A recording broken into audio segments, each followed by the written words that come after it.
iterate, number one, titignan natin is, are we dealing with a real broker? Totoong broker ba siya? Kasi may tinatawag po tayong broker, Book A at saka Book B broker. Okay, anong difference ng Book A at saka Book B broker? Ang Book A broker, yung funds mo, tinetrade yan sa open market. Sa open market, ibig sabihin talagang tinetrade siya. Ang Book B broker, normally, they bet against you. So, ang nangyayari niyan, kung ikaw yung nananalo, because ganyan yung mga sinasabi nyo, yung mga taga-Davao, alam ko yung sinasabi nyo. Every month nananalo kayo. Ibig sabihin natatalo yung broker. Nananalo kayo, of course natatalo si broker. Until it come to a point na wala na eh, 'di ba? That's why they have to close. Iba 'yon. Yun eh talagang parang kumbaga by intention, they have to close it out kasi wala na silang funds. So if they are left with 20%, itatakbo na lang nila 'yon. Pero iba yung Book A broker. Book A broker, they deal with the real market. Kasi yung funds mo is being traded with the open market. Okay? With OPEX, mayroon tayong tinatawag na MT5. Yung MT5, yung mga brokers alam yan. Okay? Ibig sabihin niya, nakikita or namomonitor mo yung galaw ng trades mo. So even if you don't do, even if you don't execute the trading yourself, hindi ikaw yung nagmamanual, nakikita mo. Nakikita mo yung I see. Paano mo ba malalaman, ito, may question, balik dun sa ano, kung legit yung trader? Kasi paano mo malalaman? Dapat lisensyado. May license yun? Okay. Hindi lang yung parang magaling siya sa YouTube or something. Kasi merong, di ba, meron nga ako isang friend na kinikwento niya na nagpa-trade siya. Kasi daw sabi nung trader, magaling siya. Okay? Pero alam mo, pag ang kausap mo ay tao pa rin, may emotion yan, guys. May emotion yan eh. 'Di ba? So ibig sabihin noon, pag emotion ang pinairal, oo, magaling siya, pero mamomonitor mo ba yung trades na yan ng 24 hours? Hindi naman, 'di ba? And another thing with OPEX po kasi guys, especially kung mga nasa trading kayo, no. Dito wala kaming overnight trades, we don't do swing trades kasi diyan normally nagkakaroon ng, alam mo yon, slippage. Yung tipong hindi ka lang medyo hindi mo lang siya matignan ng sandali, pwedeng mawala. Correct. Yeah. Yan nga yung mga nasabi nila. Yeah. So, yung trading nangyayari sa inyo, parang is it like morning lang? How does that work? Ano lang, pag nakabukas lang yung trading market, yun lang. This is parang in the Philippine time. No, we're not basing it on the Philippines time. Sa labas tayo. Oo, offshore ang ano natin. Madaling araw, ibig sabihin, gising ka sa madaling araw, Ms. Rach? Oo, and normally, hindi, we don't. Yun nga sinasabi ko, di ba? Because we don't do the actual trading. Yung AI ang puyat, hindi tayo. Okay.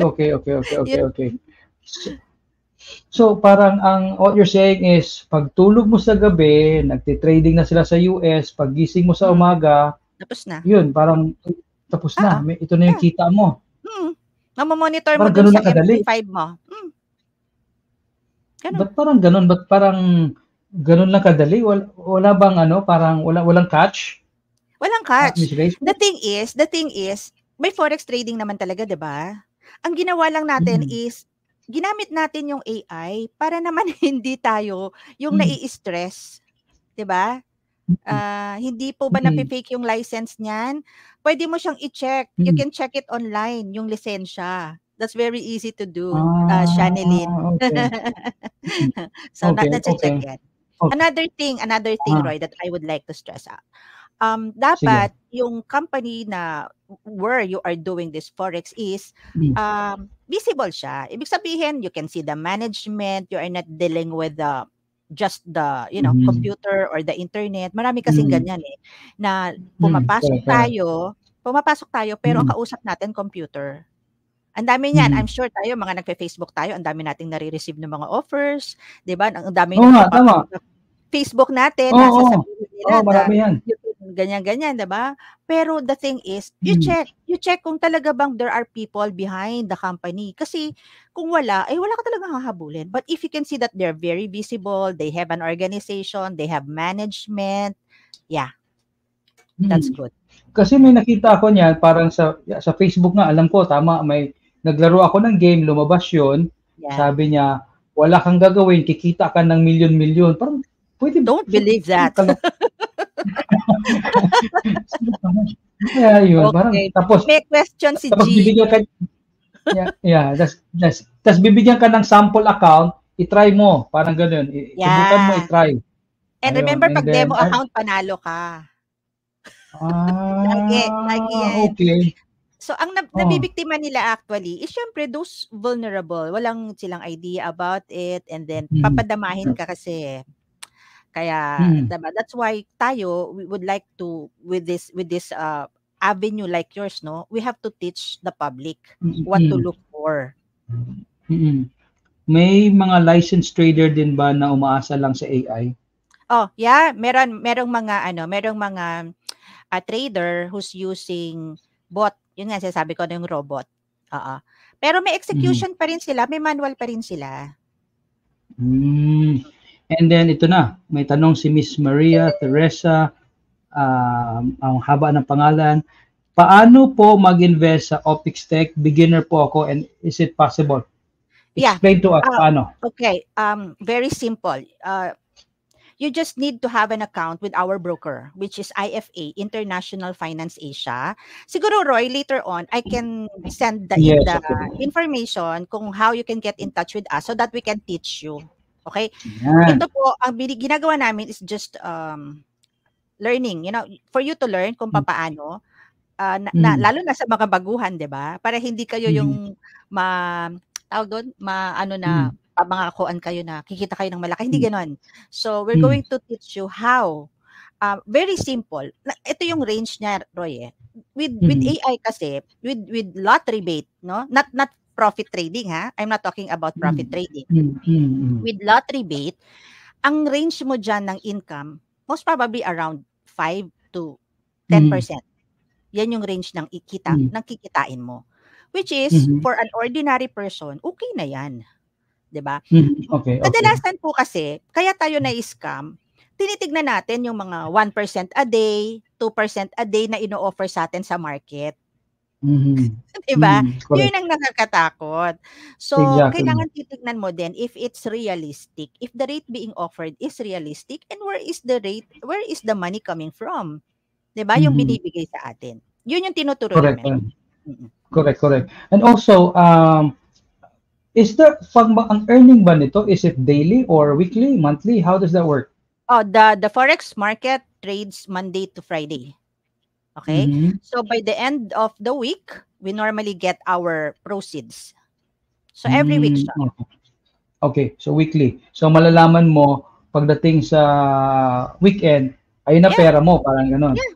Alright. Nakikita mo siya. Okay. Very transparent. Okay.